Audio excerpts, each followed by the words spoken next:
ಬಲೂನ್ನಲ್ಲಿ ಗಾಳಿ ಇದೆ. ಎರಡು ಸಮವಾಗಿವೆ. ಬಲೂನ್ನಲ್ಲಿ ಗಾಳಿ ಇದೆ.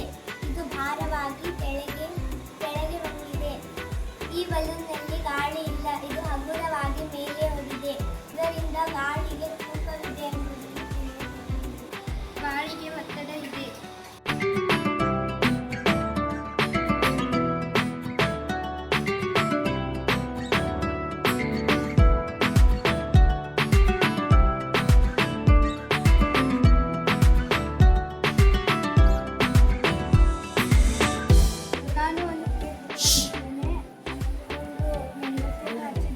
ಸ್ಪೀಕರನ್ನು ನಾನು ಇದ್ರ ಮ್ಯಾಗೆ ಇಡುತ್ತೇನೆ. ಆಮೇಲೆ ನೀವು ಗಮನಿಸಿ.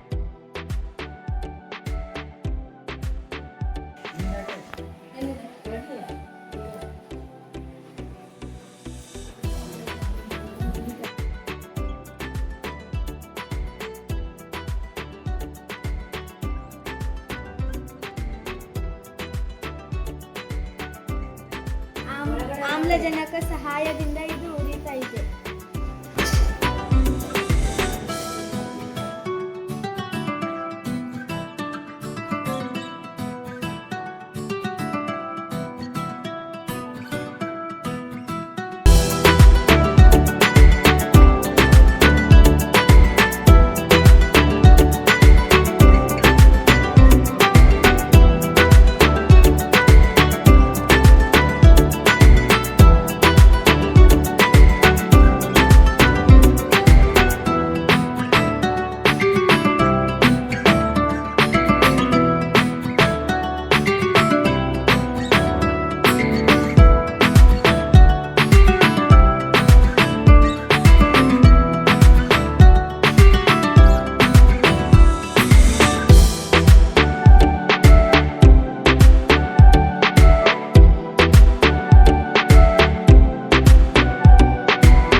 ಈಗ ನಾನಿಲ್ಲಿ ಅರಿಶಿನ ಹಾಕ್ತಾ ಇದ್ದೀನಿ.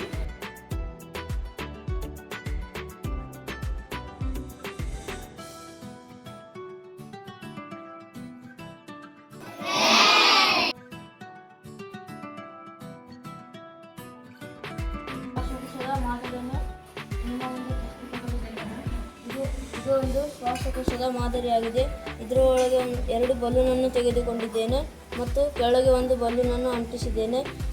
ಈ ಕೆಳಗೆ ಬಲೂನನ್ನು ಅಂಟಿಸಿದ ಬಲೂನನ್ನು ಕೆಳಗೆ ಎಳೆದಾಗ ಒಳಗಿನ ಬಲೂನುಗಳು ಗಾಳಿಯನ್ನು ಒಳಗೆ ತೆಗೆದುಕೊಳ್ಳುತ್ತವೆ ಮತ್ತು ಅದನ್ನು ಒಳಗೆ ತಳ್ಳಿದಾಗ